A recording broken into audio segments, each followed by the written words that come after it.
Hallelujah, ದೇವರಿಗೆ ಸ್ತೋತ್ರ. ಮತ್ತೊಂದು ದಿನ ಯೇಸುವಿನ ಮಾತುಗಳನ್ನು ಧ್ಯಾನ ಮಾಡಲು ನೀವು ಸಿದ್ಧರಾಗಿದ್ದೀರಾ? ಬನ್ನಿ ಹಾಗಾದ್ರೆ ಅನುದಿನದ ಧ್ಯಾನದಲ್ಲಿ ದೇವರ ಸಂದೇಶಗಳೊಂದಿಗೆ ನಿಮ್ಮ ಮುಂದೆ ಪ್ರತಿದಿನ ಬರ್ತಾ ಇದ್ದೇವೆ. ನಿಮ್ಮಲ್ಲಿ ಅನೇಕರು ಆಶೀರ್ವದಿಸಲ್ಪಡ್ತಿದ್ದೀರೆಂದು, ಆಧ್ಯಾತ್ಮಿಕವಾಗಿ ಬಲಪಡ್ತಾ ಇದ್ದೀರೆಂದು ತಿಳಿಸುತ್ತಿರುವುದಕ್ಕಾಗಿ ದೇವರಿಗೆ ಸ್ತೋತ್ರ. ಭಾರತ ದೇಶದಲ್ಲಿ ಅಷ್ಟೇ ಅಲ್ಲ, ಹೊರದೇಶದಲ್ಲಿದ್ದವರಿಗೂ ಕೂಡ ನಿಮಗೆ ಬೇರೆ ಸಮಯ ಆದಾಗ್ಯೂ ಕೂಡ ಎಷ್ಟೋ ಆಸೆಯಿಂದ ಕಾದು ಎದುರು ನೋಡ್ತಿದ್ದೇವೆಂದು ತಿಳಿಸುವುದರಿಂದ ಎಷ್ಟೋ ಆಸಕ್ತಿಯಿಂದ ಈ ಸೇವೆ ಹಾಗೂ ಈ ಕಾರ್ಯಕ್ರಮ ಮುಂದುವರಿಸುತ್ತಿದ್ದೇವೆ. ಬನ್ನಿ ಈ ದಿನ ದೇವರ ವಾಕ್ಯ ಧ್ಯಾನಿಸೋಣ. ಪ್ರಾರ್ಥನೆ. ಪರಿಶುದ್ಧ ದೇವರೇ, ನಿಮಗೆ ವಂದನೆಗಳು. ಈ ವರ್ಷಾಂತ್ಯದಲ್ಲಿ ನಮ್ಮೊಂದಿಗೆ ಮಾತಾಡಿರೆಂದು ಕ್ರಿಸ್ತನ ನಾಮದಲ್ಲಿ ಬೇಡುತ್ತೇನೆ ತಂದೆಯೇ, ಆಮೇನ್. ಮುಗ್ದೋಯ್ತಲ್ಲ ಪ್ರಿಯರೇ, ಎಲ್ಲ ಮುಗ್ದೋಯ್ತು, ಹೌದಲ್ಲವೇ? ಹಬ್ಬ ಮುಗ್ದೋಯ್ತು. ಇಲ್ಲ ಬ್ರದರ್, ಇನ್ನೊಂದು ಹಬ್ಬ ಬರ್ತದೆ ಅನ್ನುತ್ತೀರೋ? ಹೌದು, ಬಹಳಷ್ಟು ಜನರಿಗೆ ಹೊಸ ವರ್ಷ ಒಂದು ಹಬ್ಬದಂತೆ ಆಚರಿಸುವಂಥದ್ದು ನಮ್ಮ ದೇಶದಲ್ಲಿ ಕೂಡ ಹಾಗೂ ಪ್ರಪಂಚದಲ್ಲೆಲ್ಲ ಅದನ್ನು ಅಂದರೆ ಜನವರಿ 1ನೇ ತಾರೀಕಿನಂದು ಅನುಸರಿಸುತ್ತಾರೆ. ನಮ್ಮ ಭಾರತ ದೇಶದಲ್ಲೂ ಕೂಡ ನ್ಯೂ ಇಯರ್ ಅಂದ ಕೂಡಲೇ ಎಲ್ಲಿಲ್ಲದ ಆರ್ಭಾಟಗಳನ್ನು ನಾವು ನೋಡ್ತೇವೆ. ಹ್ಯಾಪಿ ನ್ಯೂ ಇಯರ್ ಬಂದ ಕೂಡಲೇ ಮತ್ತಷ್ಟು ಹೆಚ್ಚಾಗಿ ತಿಂದು ಕುಡಿದು ನಾಟ್ಯವಾಡುತ್ತಾ ಇಷ್ಟ ಬಂದ ರೀತಿಯಲ್ಲಿ ಕುಣಿದಾಡುತ್ತಾ ತೂಗಾಡುತ್ತಾ ಅಂದರೆ ರೋಡ್ ಮೇಲೆ ತಿರುಗಾಡುವ ಯವನಸ್ಥರನ್ನು ನೋಡುವಾಗ ಬಹಳ ಬಾಧೆ ಅನಿಸುತ್ತೆ. ದೇವರು ಮತ್ತೊಂದು ವರ್ಷ ನಮಗೆ ಕೊಟ್ಟಿರೋದು ನಾವು ತಿಂದು ಕುಡಿದು ಇಷ್ಟ ಬಂದಂತೆ ಕುಣಿದಾಡುವುದಕ್ಕಾಗಿ ಅಲ್ಲ, ದೇವರನ್ನು ಸ್ತುತಿಸುವುದಕ್ಕಾಗಿ, ದೇವರ ಪ್ರಣಾಳಿಕೆಗಳನ್ನು ನೆರವೇರಿಸುವುದಕ್ಕಾಗಿ, ಆತನ ಬರೋಣಕ್ಕಾಗಿ ಸಿದ್ಧಗೊಳ್ಳುವುದಕ್ಕಾಗಿ. ದೇವರ ಸ್ವರ ಕೇಳಬೇಕು ಎಂಬ ಆಸೆ ಈ ದಿನ ಮನುಷ್ಯರಿಗೆ ಯಾರಿಗೂ ಇಲ್ಲ ಪ್ರಿಯರೇ. ದೇವರು ನನ್ನ ಸಂಗಡ ಮಾತಾಡುತ್ತಾರೆ ಎಂಬುದಾಗಿ ಎಷ್ಟು ಜನರಿಗೆ ನಂಬಿಕೆ ಇದೆ? ಈ ಹೊಸ ಒಡಂಬಡಿಕೆಯಲ್ಲಿರುವ ಯೋಸೇಫನಿಗಾಗಲಿ ಹಳೆ ಒಡಂಬಡಿಕೆಯಲ್ಲಿರುವ ಯೋಸೇಫನಿಗಾಗಲಿ ನಾವು ಗಮನಿಸಿ ನೋಡುವುದಾದರೆ, ಅವರು ಹೆಚ್ಚಾಗಿ ದೇವರ ಕಾರ್ಯಗಳನ್ನು ಧ್ಯಾನಿಸುತ್ತಾ ಇದ್ದರು. ದೇವರ ಮಾತಿಗೋಸ್ಕರ ಆಸೆ ಉಳ್ಳವರಾಗಿದ್ದರು. ಹಾಗಾಗಿ ದೇವರು ಅವರ ಸಂಗಡ ಕನಸಿನ ಮೂಲಕ ಮಾತಾಡುವುದನ್ನು ನೋಡ್ತೇವೆ. ಹಳೆ ಒಡಂಬಡಿಕೆಯಲ್ಲಿ ಯೋಸೇಫನಿಗೆ ದೇವರು ಕನಸಿನ ಮೂಲಕ ಅವನ ಭವಿಷ್ಯದ ಕುರಿತಾಗಿ ಪ್ರವಾದಿಸಿರುವಂತೆ ಅವನ ವಿಷಯದಲ್ಲಿರುವ ದೇವರ ಪ್ರಣಾಳಿಕೆ ಬಯಲಾಗುವಂಥದ್ದನ್ನು 1ಕ್ಕೆ 2 ಸಾರಿ ಅವನ ವಿಷಯದಲ್ಲಾಗಲಿ, ಅವನ ರಾಜ್ಯದ ವಿಷಯದಲ್ಲಾಗಲಿ ಹಾಗೂ ರಾಜನ ವಿಷಯದಲ್ಲಿ ಆ ದೇವರು ತನ್ನ ಪ್ರಣಾಳಿಕೆಗಳನ್ನು, ತನ್ನ ಚಿತ್ತವನ್ನು, ತನ್ನ ಉದ್ದೇಶವನ್ನು ತಿಳಿಯಪಡಿಸುವುದನ್ನು ನೋಡ್ತೇವೆ. ದೇವರು ಮಾತಾಡ್ತಾರೆ. ಕನಸಿನ ಮೂಲಕ ಕೂಡ ಮಾತಾಡ್ತಾರೆ, ವಾಕ್ಯದ ಮೂಲಕ ಕೂಡ ಮಾತಾಡ್ತಾರೆ, ದರ್ಶನದ ಮೂಲಕ ಮಾತಾಡ್ತಾರೆ, ಮನಸಾಕ್ಷಿ ಮೂಲಕ ಮಾತಾಡ್ತಾರೆ, ಪರಿಸ್ಥಿತಿಗಳ ಮೂಲಕ ಮಾತಾಡ್ತಾರೆ, ದೈವ ಸೇವಕರ ಸಂದೇಶದ ಮೂಲಕ ಮಾತಾಡ್ತಾರೆ. ಆದರೆ ವೈಯಕ್ತಿಕವಾಗಿ ನಿಮ್ಮ ವಿಷಯವು ನೀವು ದೇವರ ಸನ್ನಿಧಿಯಲ್ಲಿ ಕಾದುಕೊಂಡಿರುವಾಗ ದೇವರು ನಿಮ್ಮ ಸಂಗಡ ಮಾತಾಡ್ತಾರೆ. ನಮ್ಮಲ್ಲಿ ಬಹಳಷ್ಟು ಜನರಿಗೆ ನಾವು ಪ್ರಾರ್ಥನೆ ಮಾಡಿಕೊಳ್ತಿದ್ದೇವೆ ಅಂದುಕೊಳ್ತೇವೆ, ಆದರೆ ಪ್ರಾರ್ಥನೆಯಲ್ಲಿ ನಾವೇ ಮಾತಾಡಿಕೊಳ್ತಾ ಪ್ರಾರ್ಥನೆ ಮಾಡುತ್ತಿದ್ದೇವೆ ಎಂಬುದನ್ನು ಮತ್ತು ಎಷ್ಟೋ ಸುದೀರ್ಘ ಪ್ರಾರ್ಥನೆ ಮಾಡುತ್ತಾ ದೇವರಿಗೆ ಏನೋ ಹೇಳ್ತಾ ಇರುವಂತೆ ಮಾಡ್ತೇವೆ. ಅಯ್ಯೋ, ಕೆಲವರ ಪ್ರಾರ್ಥನೆಯನ್ನಾದರೂ ಕೇಳಿದ್ರೆ ಅವರು ದೇವರಿಗೆ ಪ್ರಾರ್ಥನೆ ಮಾಡ್ತಿದ್ದಾರೋ ಅಥವಾ ಪ್ರಾರ್ಥನೆ ಮೂಲಕ ಮನುಷ್ಯರಿಗೆ ಬೋಧಿಸ್ತಿದ್ದಾರೋ ಎಂದು ಕೇಳಿ ಆಶ್ಚರ್ಯವನಿಸುತ್ತೆ. ಇನ್ನೂ ಕೆಲವರ ವಿಷಯದಲ್ಲಿ ಹೇಳಬೇಕಾದ್ರೆ, ಕೆಲವರು ಮನುಷ್ಯರಿಗೆ ಬೋಧಿಸುವುದಲ್ಲ, ಪ್ರಾರ್ಥನೆ ಮಾಡ್ತಿರುವಾಗ ಅಂತವರು ದೇವರಿಗೆ ಬೋಧಿಸುತ್ತಾ ಇರ್ತಾರೆ. ನಿಮಗಿದು ಗೊತ್ತಾ ದೇವರೇ ಎಂದು ಹೇಳುತ್ತಾ ದೇವರ ವಾಕ್ಯವನ್ನು ರಿಪೀಟ್ ಮಾಡುತ್ತಾ ತಮ್ಮ ಪರಿಸ್ಥಿತಿಗಳನ್ನು ವಿವರಿಸುತ್ತಾ ಹೇಳ್ತಿರ್ತಾರೆ. ಆದರೆ ಒಂದು ವಿಷಯವನ್ನು ಕಲಿತುಕೊಳ್ಳಿರಿ, ಈ ಹೊಸ ವರ್ಷದೊಳಗೆ ಪ್ರವೇಶಿಸುವುದಕ್ಕಿಂತ ಮುಂಚೆ ನಾವು ದೇವರ ಸನ್ನಿಧಿಯಲ್ಲಿ ಪ್ರಾರ್ಥಿಸುವುದು ಎಷ್ಟು ಮುಖ್ಯವಾಗಿದೆಯೋ, ದೇವರ ಉತ್ತರಕ್ಕಾಗಿ ಕಾದುಕೊಂಡಿರುವಂಥದ್ದು, ಎದುರು ನೋಡುತ್ತಾ ಇರುವಂಥದ್ದು ಅದಕ್ಕಿಂತಲೂ ಪ್ರಾಮುಖ್ಯವಾಗಿದೆ. ಎಷ್ಟು ವಿಧೇಯನಾಗಿದ್ದನೆಂದು ಮರಿಯಳಿಗೆ ನಿಶ್ಚಯ ಮಾಡಿಕೊಂಡಿರುವ ಯೋಸೇಫನ ಬಗ್ಗೆ ನೋಡುವುದಾದರೆ, ದೇವರು ಎಷ್ಟು ಸಾರಿ ಅವನ ಸಂಗಡ ಮಾತಾಡ್ತಿದ್ದರೆಂದು, ಎಷ್ಟು ಸ್ಪಷ್ಟವಾಗಿ ಮಾತಾಡುತ್ತಾ ಇದ್ದಾರೆಂದು, ಹೇಗೆ ದೇವರು ತನ್ನ ಚಿತ್ತವನ್ನು ಯೋಸೇಫನಿಗೆ ಬಯಲುಪಡಿಸುತ್ತಾ ದೇವರು ತನ್ನ ವಿಧಾನವನ್ನು ಹೀಗೆ ಕೈಗೂಡಿಸುತ್ತಿದ್ದಾರೆಂಬ ನೋಡುವುದಾದರೆ, ಮರಿಯಳನ್ನು ಸೇರಿಸಿಕೊಳ್ಳುವ ವಿಷಯದಲ್ಲಾಗಲಿ, ಆ ನಂತರ ಜ್ಞಾನಿಗಳು ಬಂದು ಅವರು ಯೇಸುವನ್ನು ನೋಡಿ ಪೂಜಿಸಿ ಹೊರಟು ಹೋದ ನಂತರ ಒಮ್ಮೆ ನೋಡೋಣ ಬನ್ನಿ. ಮತ್ತಾಯನ ಸುವಾರ್ತೆ 2ನೇ ಅಧ್ಯಾಯ ಅದರಲ್ಲಿ 13ನೇ ವಚನ. ಅವರು ಹೊರಟು ಹೋದ ನಂತರ, ಅಂದರೆ ಜ್ಞಾನಿಗಳು ಹೊರಟು ಹೋದ ನಂತರ, ಇಗೋ ಕರ್ತನ ದೂತನು ಕನಸಿನಲ್ಲಿ ಯೋಸೇಫನಿಗೆ ಕಾಣಿಸಿಕೊಂಡು, ಹೆರೋದನು ಆ ಕೂಸನ್ನು ಕೊಲ್ಲಬೇಕೆಂದು ಹುಡುಕುತ್ತಾ ಇರುವುದರಿಂದ ನೀನು ಎದ್ದು ಆ ಕೂಸನ್ನು ತಾಯಿಯನ್ನು ತೆಗೆದುಕೊಂಡು ನಜರೇತಿಗೆ ಹೋಗಿ ನಾನು ನಿನಗೆ ಹೇಳುವವರೆಗೂ ಅಲ್ಲಿಯೇ ಇರಬೇಕೆಂದು ಅವನಿಗೆ ಹೇಳಿದನು. ಈಗೋ ಕರ್ತನ ದೂತನು ಕನಸಿನಲ್ಲಿ ಯೋಸೇಫನಿಗೆ ಪ್ರತ್ಯಕ್ಷನಾದನು. ಅಷ್ಟಕ್ಕೂ ನೀವು ನಿದ್ರೆ ಮಾಡುವಾಗ ತಾನೇ ಕನಸುಗಳು ಬೀಳೋದು. ನೀವು ನಿಜವಾಗ್ಲೂ ನಿದ್ದೆ ಮಾಡ್ತೀರಾ? ನಮಗೆ ಕನಸುಗಳು ನಾವು ಡೀಪ್ ಸ್ಲೀಪ್ನಲ್ಲಿರುವಾಗ ಕನಸು ಬೀಳುತ್ತವೆ. ನಾವು ಮಲಗಿದ ನಂತರ ಬಹಳ ಹೊತ್ತಿನವರೆಗೂ ನಾವು ಡೀಪ್ ಸ್ಲೀಪಿನೊಳಗೆ ಹೋಗುವುದಿಲ್ಲ. ಅಂದರೆ ನಮ್ಮ ಮೈಂಡು ಆಫ್ ಆಗೋದಿಲ್ಲ.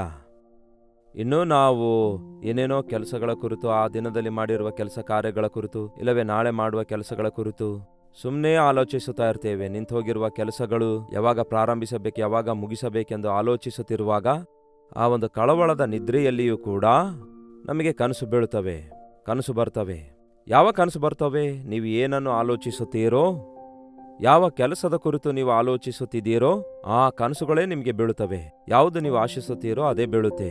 ಅದನ್ನೇ ಪ್ರಸಂಗಿ 5ನೇ ಅಧ್ಯಾಯದಲ್ಲಿ 3ನೇ ವಚನದಲ್ಲಿ ನಾವು ಕಾಣಬಹುದು ನೋಡಿ. ವಿಸ್ತಾರವಾದ ಕೆಲಸ ಕಾರ್ಯಗಳ ನಿಮಿತ್ತ ಕನಸುಗಳು ಬೀಳುವವು. ವಿಸ್ತಾರವಾದ ಕೆಲಸ ಕಾರ್ಯಗಳ ನಿಮಿತ್ತ ಕನಸು ಬೀಳುವವು. ಅಂದರೆ ನೀವು ಹೆಚ್ಚು ಕೆಲಸ ಯಾವುದು ಮಾಡುತ್ತೀರೋ ಆ ವಿಷಯವಾಗಿಯೇ ನಿಮಗೆ ಕನಸು ಕೂಡ ಬೀಳುತ್ತವೆ. ನೀವು ದುಡ್ಡಿನ ವಿಷಯ ಆಲೋಚಿಸುವುದಾದರೆ ದುಡ್ಡಿನ ವಿಷಯದ ಕನಸುಗಳೇ ಬೀಳುತ್ತವೆ. ನೀವು ತಿಂಡಿಯ ವಿಷಯದಲ್ಲಿ ಆಲೋಚಿಸುವುದಾದರೆ ತಿಂಡಿಯ ವಿಷಯದ ಕನಸುಗಳೇ ಬೀಳುತ್ತವೆ. ನೀವು ನಿಮ್ಮ ವಿರೋಧಿಯ ಕುರಿತು ಆಲೋಚಿಸುವುದಾದರೆ ನಿಮಗೆ ಆ ವಿರೋಧಿಯೇ ನಿಮ್ಮ ಕನಸಿನಲ್ಲಿ ಬರುತ್ತಾರೆ. ನೋಡಿ ಪ್ರಿಯರೇ, ಅಂತಹ ಕನಸಿಗೂ ಹಾಗೂ ದೇವರು ಮಾತಾಡುವಂತಹ ದರ್ಶನಗಳು, ಅಂದರೆ ಕನಸಿನ ಮೂಲಕ ಮಾತಾಡುವುದು ಬಹಳ ವ್ಯತ್ಯಾಸವಾಗಿದೆ. ಅಂದರೆ ನಮ್ಮಲ್ಲಿ ಬಹಳಷ್ಟು ಜನರಿಗೆ ಆ ಕಳವಳದ ನಿದ್ರೆಯಲ್ಲಿ ನಮ್ಮ ಆಲೋಚನೆಗಳು, ನಮ್ಮ ಇಷ್ಟಗಳು, ಊಹಿಸಿಕೊಳ್ಳುವ ಕನಸುಗಳೇ ಬೀಳುತ್ತವೆ ಹೊರತು ನಮ್ಮ ಕನಸುಗಳು ದೊಡ್ಡ ವಿಷಯ ಏನಿರಲ್ಲ, ಅವು ನೆರವೇರುವುದು ಕೂಡ ಇಲ್ಲ. ಅದರಲ್ಲೂ ಕೆಲವೊಂದು ಕನಸುಗಳು ಸರಿಯಾಗಿ ಇರುವುದಿಲ್ಲ. ನಮಗೆ ಭಯ ಹುಟ್ಟಿಸುವಂಥವುಗಳಾಗಿರ್ತವೆ, ನಮಗೆ ಆಸೆ ಹುಟ್ಟಿಸುವಂಥವುಗಳಾಗಿರ್ತವೆ. ಯಾವಾಗ ನಾವು ಡೀಪ್ ಸ್ಲೀಪ್ಗೆ ಹೋಗುತ್ತೇವೋ, ಅಂದರೆ ನಾವು ಈ ಲೋಕ ಕಾರ್ಯಗಳ ಕುರಿತು ಆಲೋಚಿಸುವುದನ್ನು ಬಿಟ್ಟು ಬಿಡುತ್ತೇವೋ, ನಾವು ಆಳವಾದ ನಿದ್ರೆಯೊಳಗೆ ಹೋದಾಗ ಆ ನಿದ್ರೆಯೊಳಗೆ ನಾವು ದೇವರೊಂದಿಗೆ ಕನೆಕ್ಟ್ ಆಗುವುದಕ್ಕಾಗಿ ಅವಕಾಶ ಇರುತ್ತೆ. ಯಾಕೆಂದರೆ ನಮ್ಮ ಹೃದಯ ಶುದ್ಧಿಯಾಗಿರುವಾಗ, ನಾವು ಪ್ರಾರ್ಥನೆಯಲ್ಲಿ ನಮ್ಮ ಹೃದಯವನ್ನು ಸಿದ್ಧಪಡಿಸಿಕೊಂಡವರಾಗಿರೋದಾದರೆ, ದೇವರ ಚಿತ್ತವನ್ನು ಹುಡುಕುವವರಾಗಿದ್ದರೆ, ದೇವರು ಆ ಒಂದು ಕನಸಿನ ಮೂಲಕವೂ ಕೂಡ ಮಾತಾಡುತ್ತಾರೆ. ಯೋಸೇಫನ ವಿಷಯದಲ್ಲಿ ನೋಡೋದಾದ್ರೆ, ಅಷ್ಟಕ್ಕೂ ಇವನು ಬಾಯಿ ಬಿಚ್ಚಿರುವಂತೆ ಎಲ್ಲಿಯೂ ಕಾಣಿಸುವುದಿಲ್ಲ. ಮನುಷ್ಯರ ಸಂಗಡ ಮಾತಾಡುವವನಾಗಲಿ, ದೇವರಿಗೆ ಬೋಧಿಸುವವನಾಗಲಿ, ಎದುರು ಪ್ರಶ್ನೆ ಕೇಳುವುದಾಗಲಿ ಎಲ್ಲಿಯೂ ನೋಡುವುದಿಲ್ಲ. ಅವನು ಮೌನವಾಗಿ ದೇವರು ಹೇಳಿರುವ ಮಾತಿಗೆ ವಿಧೇಯನಾಗುವುದನ್ನೇ ನಾವು ಕಾಣುತ್ತೇವೆ. ಈ ಯೋಸೇಫನಿಗೆ ಏನೂ ಅರ್ಥವಾಗುತ್ತಾ ಇಲ್ಲ. ಅರ್ಥವಾಗದಿದ್ದರೂ ಕೂಡ ದೇವರನ್ನು ನಂಬಿರುವುದರಿಂದ ಏನ್ ಮಾಡಬೇಕೆಂದು ದೇವರಲ್ಲಿ ಆಲೋಚಿಸುತ್ತಾ, ಪ್ರಾರ್ಥಿಸುತ್ತಾ, ಧ್ಯಾನಿಸುತ್ತಾ ಇರುವಾಗ ದೇವರು ತನ್ನ ದೂತನ ಮೂಲಕ ಕನಸಿನಲ್ಲಿ ಮಾತಾಡಿದನು. ಎದ್ದು ಇಲ್ಲಿಂದ ಹೊರಟು ಹೋಗು, ಇಲ್ಲಿಂದ ಓಡಿ ಹೋಗು, ಕೂಸನ್ನು ತೆಗೆದುಕೊಂಡು ಹೋಗು, ಹೇರೋದನು ಕೂಸನ್ನು ಕೊಲ್ಲುವ ಪ್ರಯತ್ನ ಮಾಡ್ತಿದ್ದಾನೆ ಎಂದು ಹೇಳ್ತಾನೆ. ಯಾರಿಗೂ ಗೊತ್ತಿಲ್ಲ ಅಲ್ಲಿವರೆಗೂ, ಆದರೆ ದೇವರಿಗೆ ಸಮಸ್ತವೂ ಗೊತ್ತಲ್ಲವೋ. ದೇವರು ಹೇಳಿದ್ದೇನೆಂದರೆ, ನೀನು ಕೂಸನ್ನು ತೆಗೆದುಕೊಂಡು ಐಗುಪ್ತಕ್ಕೆ ಹೋಗು ಅಂದಾಗ ನಾವಾದರೂ 100 ಪ್ರಶ್ನೆ ಕೇಳ್ತಿದ್ದೆವು. ಯಾಕೆ ದೇವರೇ, ನಾನ್ಯಾಕೆ ಓಡಿ ಹೋಗಬೇಕು? ನಾನ್ಯಾವ ತಪ್ಪು ಮಾಡಿದ್ದೇನೆ? ಯೇಸು ದೇವರ ಮಗುವಾಗಿರುವಾಗ ಆತನನ್ನು ಯಾರು ಕೊಲ್ಲಲಿಕ್ಕಾಗುತ್ತೆ ಎಂದು ಏನೇನೋ ಹೇಳ್ತಿದ್ದೆವು. ಆದರೆ ಅಲ್ಲಿ ಒಂದು ವಚನದಲ್ಲಿ ಉತ್ತರ ಇದೆ ನೋಡಿ, 14ನೇ ವಚನದಲ್ಲಿ. ಆಗ ಅವನು ಎದ್ದು ರಾತ್ರಿ ವೇಳೆಯಲ್ಲಿ ಆ ಕೂಸನ್ನು, ತಾಯಿಯನ್ನು ತೆಗೆದುಕೊಂಡು ಐಗುಪ್ತಕ್ಕೆ ಹೊರಟು ಹೋದನು. ಅಷ್ಟೇ. ದೇವರ ಸ್ವರ ಕೇಳಿದ ತಕ್ಷಣವೇ ಎದ್ದೇಳ್ತಾನೆ. ಆ ರಾತ್ರಿಯಲ್ಲೇ ಎದ್ದೇಳ್ತಾನೆ, ನಾಳೆ ಬೆಳಗ್ಗೆ ಅಲ್ಲ. ಎದ್ದು ದೇವರು ಹೇಳಿದಂತೆಯೇ ಮರಿಯಳನ್ನು, ಕೂಸನ್ನು ತೆಗೆದುಕೊಂಡು ದೇವರು ಹೇಳಿದ ಐಗುಪ್ತ ದೇಶಕ್ಕೆ ಹೋಗುತ್ತಾನೆ. ಅದರ ವಿಷಯದ ಪ್ರವಾದನೆ ನೆರವೇರುವುದನ್ನು ಇಲ್ಲಿ ನಾವು ಕಾಣುತ್ತೇವೆ. ನಮಗೂ ಕೂಡ ಎಷ್ಟೋ ಸಾರಿ ದೇವರು ನಮ್ಮ ಸಂಗಡ ಮಾತಾಡಬೇಕೆಂದು ಆಶಿಸುತ್ತಾರೆ ಪ್ರಿಯರೇ. ಬಹಿರಂಗವಾಗಿ ಮಾತಾಡ್ತಾರೆ, ಮೃದುವಾದ ಸ್ವರದೊಂದಿಗೆ ಮಾತಾಡ್ತಾರೆ, ದೈವ ಸೇವಕರ ಸಂದೇಶದ ಮೂಲಕ ಮಾತಾಡ್ತಾರೆ, ನಾವು ಬೈಬಲ್ ಓದುತ್ತಾ ಇರುವಾಗ ನಮ್ಮೊಂದಿಗೆ ಮಾತಾಡ್ತಾರೆ. ಆದರೆ ಎಷ್ಟು ಜನ ಅದನ್ನು ಗ್ರಹಿಸ್ತಿದ್ದೇವೆ? ಎಷ್ಟು ಜನರು ಅದಕ್ಕೆ ವಿಧೇಯರಾಗ್ತಿದ್ದೇವೆ? ಈಗೋ ಈ ಹಬ್ಬದ ಅಡಾವುಡಿಯ ಎಲ್ಲ ಸಡಗರ ಮುಗಿದೋಯ್ತಲ್ಲವೇ? ಬಹಳಷ್ಟು ಜನ ಈ ದಿನ ಕ್ವೈಟ್ ಆಗ್ಬಿಟ್ಟಿದ್ದಾರೆ. ಎಲ್ಲಿರೋರು ಅಲ್ಲೇ ಇದ್ದಾರೆ. ಮತ್ತೆ ಈ ವೀಕೆಂಡಲ್ಲಿ ಮತ್ತೆ ಶುರು ಮಾಡಿಕೊಳ್ತಾರೆ ನೋಡಿ. ಆದರೆ ದೇವರೊಂದಿಗೆ ಎಷ್ಟೊಂದು ಆನಂದಿಸಿದ್ದೇವೆ ಎಂದು ಏನು ಹೇಳ್ತಿದ್ದಾರೆ ದೇವರು? ನಮ್ಮ ಮುಂದೆ ಇರುವ ಹೊಸ ವರ್ಷಕ್ಕಾಗಿ ದೇವರ ಪ್ರಣಾಳಿಕೆ ಏನಾಗಿವೆ? ನೆಕ್ಸ್ಟ್ ಸ್ಟೆಪ್ ಏನಾಗಿದೆ ನಮ್ಮ ಜೀವಿತದಲ್ಲಿ? ನಾವು ಹೋಗಬೇಕಾದ ಮಾರ್ಗಗಳೇನಾಗಿವೆ? ನಾವು ಮಾಡಬೇಕಾದ ವಿಧಿಗಳೇನಾಗಿವೆ? ಕೆಲಸಗಳೇನಾಗಿವೆ? ಯೋಸೇಫನು ಹೇಳ್ತಾನೆ, ದೇವರೇ, ನೀನು ಹೇಳಿದಂತೆ ಮರಿಯಳನ್ನು ಸೇರಿಸಿಕೊಂಡಿದ್ದೇನೆ. ಆ ಕೂಸನ್ನು ಅಂದರೆ ಮರಿಯಳು ಕೂಸನ್ನು ಹಡಿಯುತ್ತಾಳೆ. ನನಗೆ ಕಷ್ಟವಾದರೂ ನೀವು ಕೊಟ್ಟ ಜವಾಬ್ದಾರಿಕೆ ನಿರ್ವಹಿಸಿದ್ದೇನೆ. ದೇವರ ಆಲಯಕ್ಕೆ ತೆಗೆದುಕೊಂಡು ಹೋಗಿ ನಾಮಕರಣ ಮಾಡಿದೆವು, ಸುನ್ನತಿ ಮಾಡಿಸಿದೆವು. ನೀವು ಹೇಳಿರುವ ವಾಕ್ಯದ ಪ್ರಕಾರ ಇಲ್ಲಿಯವರೆಗೂ ನೀವು ನನ್ನ ಕೈಗೆ ಒಪ್ಪಿಸಿಕೊಟ್ಟಿರುವ ಈ ದೇವಕುಮಾರನನ್ನು ನಾನು ಕಾಪಾಡಿದ್ದೇನೆ. ನೆಕ್ಸ್ಟ್ ಏನು ನನಗೆ ಎಂಬ ಆಲೋಚನೆಯಲ್ಲಿದ್ದಾಗ ನಿದ್ದೆ ಮಾಡಿರುತ್ತಾನೆ. ಆ ನಿದ್ರೆಯಲ್ಲಿಯೇ ಸ್ಪಷ್ಟವಾಗಿ ದೇವರು ಮಾತಾಡ್ತಾರೆ. ದೇವರು ಮಾತಾಡಿದಾಗ ಆ ಮಾತಿಗೆ ತಕ್ಷಣವೇ ವಿಧೇಯನಾಗುತ್ತಾನೆ. ಮತ್ತೆ ತಕ್ಕ ಸಮಯದಲ್ಲಿ ಐಗುಪ್ತ್ಯದಲ್ಲಿ ಸ್ವಲ್ಪ ಕಾಲ ಇದ್ದ ನಂತರ ಒಂದು ರಾತ್ರಿ ವೇಳೆಯಲ್ಲಿ ಮತ್ತೆ ಆ ಯೋಸೇಫನಿಗೆ ಕನಸಿನಲ್ಲಿ 19ನೇ ವಚನ ನೋಡಿ, ಮತ್ತೆ ದೂತನು ಕಾಣಿಸಿಕೊಂಡು ಆ ಕೂಸನ್ನು ಕೊಲ್ಲಬೇಕೆಂದಿರುವ ಆ ವ್ಯಕ್ತಿ, ಈ ಕೂಸಿನ ಪ್ರಾಣ ತೆಗೆಯಬೇಕೆಂದಿರುವವರು ಸತ್ತಿರುವುದರಿಂದ ನೀನು ಮತ್ತೆ ಎದ್ದು ತಿರುಗಿ ಹೊರಟು ಹೋಗಿ ಇಸ್ರಾಯೇಲ್ ದೇಶಕ್ಕೆ ಹೋಗು ಎಂದು ಹೇಳಿದಾಗ ಯೋಸೇಫನು ತಿರುಗಿ ಹೋಗುವುದನ್ನು ನೋಡ್ತೇವೆ. ದೇವರು ಹೋಗು ಅಂದ್ರೆ ಹೋಗೋದು, ಉಳ್ಕೋ ಅಂದ್ರೆ ಉಳ್ಕೊಳ್ಳೋದು, ಬಾ ಅಂದ್ರೆ ಬರೋದು, ತಿರುಗಿ ಬಾ ಅಂದ್ರೆ ತಿರುಗಿ ಬರೋದು. ಇಮಿಡಿಯೇಟ್ ಆಗಿ ವಿಧಿಯನಾಗುತ್ತಾನೆ. ಆಯಾ ಸಮಯದಲ್ಲಿ ದೇವರಿಗೆ ತಿರುಗಿ ಮಾತಾಡದೆ ನಾವು ಕೂಡ ವಿಧಿಯರಾಗುವಾಗ, ದೇವರ ಮಾತು ಕೇಳುವಾಗ ದೇವರು ತನ್ನ ದೊಡ್ಡ ದೊಡ್ಡ ಕಾರ್ಯಗಳನ್ನು ನಮ್ಮ ಮುಖಾಂತರ ನೆರವೇರಿಸಲು ಬಯಸುತ್ತಾರೆ. ಕನಸಿನಗಳ ಮೂಲಕವೂ ಕೂಡ ದೇವರು ಮಾತಾಡುತ್ತಾರೆ. ನಿಮಗೆ ಕನಸುಗಳು ಬೀಳುತ್ತವೋ? ಬೀಳುತ್ತವೆ. ಬಹಳಷ್ಟು ಜನರಿಗೆ ಬಹಳ ವಿಧವಾದ ಕನಸುಗಳು ಬೀಳುತ್ತವೆ. ಬಹಳಷ್ಟು ಜನ ನನಗೊಂದು ಕನಸು ಬಿತ್ತು ಅನ್ನುತ್ತಾರೆ. ಬಿಳಿ ಅಂಗಿ ಧರಿಸಿರುವಂತಹ ಒಂದು ಕನಸು ಬಿತ್ತು ಅನ್ನುತ್ತಾರೆ. ಕಾಲಿನ ಪಾದ ನೋಡಿದ್ರೆ ಅವು ಹಿಂದಕ್ಕೆ ತಿರುಗಿದವುಗಳಾಗಿದ್ವು ಅಂದ್ರು. ಏನಂತೆ? ನನಗೆ ಒಂದು ದೊಡ್ಡ ಸ್ವರ ಕೇಳಿಸಿತು ಅನ್ನುತ್ತಾರೆ. ನಾನೇ ದೇವರು ಅಂದಿದ್ದಾರೆ ಅನ್ನುತ್ತಾರೆ. ತೀರಾ ನೋಡಿದ್ರೆ ಅವನಿಗೆ ಉದ್ದವಾದ ಹಲ್ಲುಗಳು, ಕೊಂಬುಗಳು ಇದ್ದುವು ಅನ್ನುತ್ತಾರೆ. ಹೌದು, ಬೆಳಕಿನ ದೂತನಂತೆ ಸೈತಾನನು ಈ ದಿನ ದರ್ಶನಗಳ ಮೂಲಕ, ಕನಸುಗಳ ಮೂಲಕ ಅನೇಕರಿಗೆ ದಾರಿ ತಪ್ಪಿಸುತ್ತಾನೆ. ಹಾಗೆಯೇ ನನಗೆ ಒಂದು ಪ್ರವಾದನ ಆತ್ಮ ಇದೆ ಎಂದು ಹೇಳುತ್ತಾ ತಪ್ಪಾಗಿ ಪ್ರವಾದಿಸುವುದನ್ನು ಕೂಡ ಶುರು ಮಾಡಿಕೊಳ್ತಾರೆ. ಒಂದು ಕಡೆ ಒಬ್ಬರು ಪ್ರವಾದಿಸುತ್ತಿದ್ದಾರೆ ಎಂದು ಹೇಳ್ತಾ, ತಮ್ಮನೇ ನೀನು ಎರಿಕೋ ಗೋಡೆ ಕಟ್ಟಿರುವಂತೆ ನೀನು ಗೋಡೆ ಕಟ್ಟಿಸುತ್ತಿ ಎಂದು ಹೇಳುತ್ತಿರುವಾಗ, ನಿಮಗೆ ಗೊತ್ತಾ, ಪಕ್ಕದಲ್ಲಿ ವಾಕ್ಯ ತಿಳಿದಿರುವ ವ್ಯಕ್ತಿ ಹೇಳ್ತಾನೆ, ಇದು ಹೇಗಾಗುತ್ತೆ? ಎರಿಕೋ ಗೋಡೆ ಕಟ್ಟಿದಂತೆ ದೇವಾಲಯ ಕಟ್ಟುವುದು ಹೇಗೆ ಸಾಧ್ಯವಾಗುತ್ತೆ? ಎರಿಕೋ ಗೋಡೆ ಕಟ್ಟುವವನು ಶಾಪಗ್ರಸ್ತನು ಎಂದು ವಾಕ್ಯ ಹೇಳ್ತದಲ್ಲವೇ ಅಂದ. ಒಂದು ಹಾಗೆ ಪ್ರವಾದಿಸಿದ ವ್ಯಕ್ತಿಗೆ ಬೈಬಲ್ ಗೊತ್ತಿಲ್ಲ, ಇಲ್ಲವಾದ್ರೆ ಅದು ಸೈತಾನನಿಂದ ಹೇಳಲ್ಪಡುವ ಮಾತಾಗಿದೆ ಎಂದು ಅರ್ಥವಾಗುತ್ತೆ. ಯಾಕೆಂದರೆ ವಾಕ್ಯ ತಿಳಿಸುತ್ತೆ. ನಮ್ಮ ದರ್ಶನ ವಾಕ್ಯಾನುಸಾರವಾಗಿ ಇರಬೇಕೇ ಹೊರತು ಸ್ವಂತವಾಗಿ ಅಲ್ಲ. ನಿಮಗೆ ಬಿದ್ದ ಕನಸೆಲ್ಲ ದೇವರ ಬಳಿಯಿಂದಲೇ ಬಂದವು ಅಂದುಕೊಳ್ಬೇಡಿ. ಯಾಕೆಂದರೆ ದೆವ್ವವು ಕೂಡ ನಮಗೆ ತೋರಿಸುತ್ತಾನೆ ಬೆಳಕಿನ ದೂತನಾಗಿ. ಕೆಲವೊಂದು ಸಾರಿ ನಮ್ಮ ಊಹೆಗಳು, ನಮ್ಮ ಯೋಚನೆಗಳು, ನಮ್ಮ ಆಲೋಚನೆಯಲ್ಲಿ ಯಾವ ಕೆಲಸಗಳ ವಿಷಯದಲ್ಲಿ ಯೋಚಿಸ್ತೇವೋ ಅವೇ ಕನಸಿನಲ್ಲಿ ಬರ್ತವೆ. ಹಾಗಾಗಿ ಅವುಗಳ ವಿಷಯದಲ್ಲಿ ಅಲ್ಲದೆ ವಾಕ್ಯ ಎಂದಿಗೂ ಕದಲಲಾರದೇ ಇರುವುದರಿಂದ ವಾಕ್ಯಾನುಸಾರವಾಗಿ ನಮ್ಮ ಹೃದಯ ಕಾಪಾಡಿಕೊಳ್ಬೇಕು. ಇದು ದೇವರ ಚಿತ್ತ ಇದೆಯೋ ಇಲ್ಲವೋ, ಇದು ದೇವರ ಬಳಿಯಿಂದ ಬಂದ ದರ್ಶನ ಇದೆಯೋ ಇಲ್ಲವೋ ಎಂದು ತಿಳ್ಕೊಳ್ಳಬೇಕು.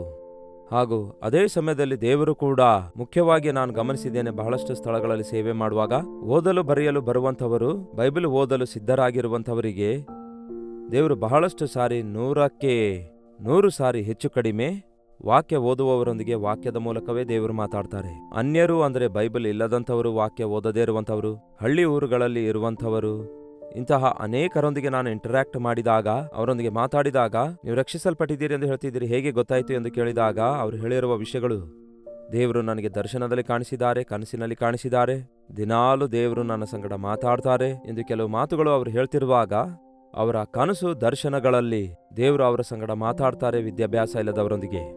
ಹಾಗಾಗಿ ಎಲ್ಲರ ಸಂಗಡವೂ ದೇವರು ಕನಸಿನ ಮೂಲಕವೇ ಮಾತಾಡಬೇಕು ಅಂದ್ಕೊಳ್ಬಾರ್ದು, ಹೆಚ್ಚಾಗಿ ವಾಕ್ಯ ಓದಬೇಕು. ಹಾಗಾಗಿ ಕನಸಿನ ಮೂಲಕ ಕೂಡ ದೇವರು ಮಾತಾಡ್ತಾರೆ. ಒಂದು ವೇಳೆ ನೀವು ವಾಕ್ಯ ಓದುವಂಥವರಾಗಿದ್ರೂ ಕೂಡ ಒಂದೊಂದು ಸಾರಿ ಸ್ಪಷ್ಟವಾಗಿ ಇಮಿಡಿಯೇಟ್ ಆಗಿ ನಿಮ್ಮೊಂದಿಗೆ ಮಾತಾಡಿ ತನ್ನ ಚಿತ್ತ ತಿಳಿಸುವುದಕ್ಕಾಗಿ ಕನಸಿನ ಮೂಲಕ ಮಾತಾಡ್ತಾರೆ. ಒಂದು ವಚನ ನೋಡೋಣ ಬನ್ನಿ. ಯೋಬನ ಪುಸ್ತಕ 39ನೇ ಅಧ್ಯಾಯ 14ನೇ ವಚನ ಹೇಳುವುದೇನೆಂದರೆ, ದೇವರು 1 ಸಾರಿ ನುಡಿಯುವನು, 2 ಸಾರಿ ನುಡಿಯುವನು, ಮಾತಾಡುವನು, ಆದರೆ ಮನುಷ್ಯರು ಅದನ್ನು ಕಂಡುಕೊಳ್ಳುವುದಿಲ್ಲ. ಮಂಚದ ಮೇಲೆ ಮಲಗಿ ಗಾಢ ನಿದ್ರೆ ಬಂದಾಗ, ಯಾವಾಗ ಅಂತೆ? ಗಾಢ ನಿದ್ರೆ ಬಂದಾಗ, ಕನಸಿನಲ್ಲಿ, ರಾತ್ರಿ ಸ್ವಪ್ನದಲ್ಲಿ ಮನುಷ್ಯರು ಗರ್ವಿಷ್ಠರಾಗದಂತೆ ತಾವು ಮಾಡಬೇಕೆಂದಿರುವ ಕಾರ್ಯಗಳನ್ನು ಅವರು ಬಿಟ್ಟು ಬಿಡುವುದಕ್ಕಾಗಿ, ಗುಂಡಿಯೊಳಗೆ ಬೀಳದಂತೆ ಅವರನ್ನು ಕಾಪಾಡುವುದಕ್ಕೂ, ಕತ್ತಿಯಿಂದ ಸಂಹರಿಸಲ್ಪಡದಂತೆ ಅವರ ಪ್ರಾಣ ತಪ್ಪಿಸುವುದಕ್ಕೂ ದೇವರು ಅವರ ಕಿವಿಗಳನ್ನು ತೆರೆಯ ಮಾಡುವನು, ಅವರಿಗೋಸ್ಕರ ಉಪದೇಶವನ್ನು ಸಿದ್ಧಪಡಿಸುವನು. ಹಳೆ ಒಡಂಬಡಿಕೆಯಲ್ಲಿ ನಾವು ನೋಡ್ತೇವೆ, ಅನೇಕ ಅನ್ಯ ರಾಜರುಗಳೊಂದಿಗೆ ದೇವರು ಕನಸುಗಳ ಮೂಲಕ ಮಾತಾಡಿದ್ದಾರೆ. ಅವರಿಗೆ ಬಿದ್ದಂತಹ ಕನಸು ಅವರಿಗೆ ಅದು ಅರ್ಥ ಆಗದೇ ಇರುವಾಗ ದೇವರ ಆತ್ಮವುಳ್ಳಂತಹ ಆ ದಾನಿಯೇಲನಂತಹ ಆ ಯೋಸೇಫನಂತವರ ಮೂಲಕ ಆ ಕನಸಿನ ವಿವರವಾದ ಅರ್ಥ ಹೇಳುವುದನ್ನು ನಾವು ನೋಡ್ತೇವೆ. ದೇವರು 1 ಸಾರಿ 2 ಸಾರಿ ಕನಸುಗಳ ಮೂಲಕ ಮಾತಾಡುತ್ತಾರೆ. ಗಾಢ ನಿದ್ರೆಯಲ್ಲಿರುವಾಗ ನಮ್ಮ ಕನಸುಗಳ ಮೂಲಕ ಮಾತಾಡ್ತಾರೆ. ಹಾಗಾಗಿ ಈ ಒಂದು ವರ್ಷದ ಅಂತ್ಯದಲ್ಲಿ ದೇವರೇ ನನ್ನೊಂದಿಗೆ ಮಾತಾಡು, ನನ್ನ ವಿಷಯದಲ್ಲಿ ನೀವಿಟ್ಟಿರುವ ಪ್ರಣಾಳಿಕೆ ನೆರವೇರಿಸಲು ಸಹಾಯ ಮಾಡಿರೆಂದು ನಾವು ಪ್ರಾರ್ಥಿಸಬೇಕು. ಹಾಗೂ ಕರ್ತನಲ್ಲಿ ಮೌನವಾಗಿ ವಿಶ್ರಾಂತಿಯಿಂದಿರೋದು ಹಾಗೂ ದೇವರ ಸನ್ನಿಧಿಯೊಂದಿಗೆ ನಾವು ತುಂಬಲ್ಪಡುವುದು, ಪ್ರಾರ್ಥನಾ ಪೂರ್ವಕವಾಗಿ ನಾವು ನಿದ್ರೆ ಮಾಡಲು ಹೋಗುವಾಗ ದೇವರು ನಮ್ಮ ಸಂಗಡ ಆ ರಾತ್ರಿಯಲ್ಲಿ ಆಯಾ ರಾತ್ರಿಗೆ ತಕ್ಕಂತೆ ನಮ್ಮ ಸಂಗಡ ತನ್ನ ದರ್ಶನದ ಮೂಲಕ ಮಾತಾಡಲು, ತನ್ನ ಸ್ವರದ ಮೂಲಕ ಮಾತಾಡಲು, ನಮ್ಮ ವಿಷಯದಲ್ಲಿ ದೇವರು ಹಾಕಿಕೊಂಡಿರುವ ಪ್ರಣಾಳಿಕೆ ನಾವು ಅರಿತುಕೊಳ್ಳುವುದಕ್ಕೂ ನಮ್ಮ ಸಂಗಡ ಸ್ಪಷ್ಟವಾಗಿ ದೇವರು ಮಾತಾಡ್ತಾರೆ. ಬರುವ ಹೊಸ ವರ್ಷದೊಳಗೆ ಪ್ರವೇಶಿಸುವ ಮುಂಚೆ ದೇವರ ಉದ್ದೇಶಗಳನ್ನು, ಪ್ರಣಾಳಿಕೆಗಳನ್ನು, ಆತನ ವಾಗ್ದಾನಗಳನ್ನು ಸಂಪಾದಿಸಿಕೊಳ್ಳೋಣ. ಪ್ರಾರ್ಥನೆ. ಪರಿಶುದ್ಧ ದೇವರೇ, ಪ್ರೀತಿಯುಳ್ಳ ತಂದೆಯೇ, ಯಾರ್ಯಾರು ಎಲ್ಲಿಂದ ಈ ಮಾತುಗಳನ್ನು ಕೇಳ್ತಿದ್ದಾರೋ ಪ್ರತಿಯೊಬ್ಬರು ದೇವರೇ ತಮ್ಮ ಹೃದಯಗಳಲ್ಲಿ ನಿಮ್ಮಲ್ಲಿ ನಂಬಿಕೆ ಇಡುವುದಕ್ಕೂ ನಿಮ್ಮ ಸ್ವರ ಕೇಳಬೇಕೆನ್ನುವಂತಹ ಸ್ಥಿರವಾದಂತಹ ಮನಸ್ಸಿನೊಂದಿಗೆ ನಿಮ್ಮ ಚಿತ್ತಕ್ಕೋಸ್ಕರ ಕಾದುಕೊಂಡಿರುವಂತೆ ಸಹಾಯ ಮಾಡಿರಿ. ನಮ್ಮ ಕನಸಿನಲ್ಲಿ ನೀವು ಮಾತಾಡುವಾಗ ಯಾವುದು ದೇವರಿಂದ ಬಂದಂಥದ್ದಾಗಿದೆ ಎಂದು, ಯಾವುದು ಲೋಕ ಸಂಬಂಧವಾಗಿದೆ, ಶರೀರ ಸಂಬಂಧವಾಗಿದೆ ಎಂದು ಗ್ರಹಿಸುವ ಹಾಗೆ ನಿಮ್ಮ ವಾಕ್ಯದಿಂದ ದೃಢಪಡಿಸಿಕೊಳ್ಳಲು ಸಹಾಯ ಮಾಡಿರಿ. ಈ ದಿನ ನಿಮ್ಮ ಚಿತ್ತವನ್ನು ನಮ್ಮ ಒಬ್ಬೊಬ್ಬರ ವಿಷಯದಲ್ಲಿ ನೆರವೇರಿಸಿ ನಿಮ್ಮ ಚಿತ್ತವನ್ನು ಬಯಲ್ಪಡಿಸಿರೆಂದು ಕ್ರಿಸ್ತನ ನಾಮದಲ್ಲಿ ಬೇಡುತ್ತೇನೆ ತಂದೆಯೇ, ಆಮೇನ್. ತಂದೆಯಾದ ದೇವರ ಪ್ರೀತಿಯು, ಮಗನಾಗಿರುವ ಕ್ರಿಸ್ತನ ಕೃಪೆಯು, ಆದರಣೆ ಕರ್ತನಾದ ಪವಿತ್ರಾತ್ಮನ ಸಹವಾಸವು ಕೂಡಿ ಬಂದಿರುವ ನಮ್ಮೆಲ್ಲರ ಸಂಗಡ ಇಂದಿಗೂ ಸದಾಕಾಲಕ್ಕೂ ನೆಲೆಯಾಗಿರಲಿ. ಆಮೇನ್. ದೇವರಿಗೆ ಸ್ತೋತ್ರ. ನಿಮ್ಮ ಪ್ರಾರ್ಥನಾ ಮನವಿಗಳನ್ನು 8939731313 ನಂಬರ್ಗೆ ಒಂದು ಟೆಕ್ಸ್ಟ್ ಇಲ್ಲವೇ ವಾಯ್ಸ್ ಮೆಸೇಜ್ ಮೂಲಕ ವಾಟ್ಸಪ್ ಕಳಿಸಿರಿ. ಹೊರದೇಶದಿಂದಲೂ ಸಹ ಇರುವುದಾದರೆ ಇದೇ ನಂಬರಿಗೆ ನಿಮ್ಮ ಪ್ರಾರ್ಥನಾ ಮನವಿಗಳನ್ನು ತಪ್ಪದೇ ಕಳಿಸಿಕೊಡಿರಿ.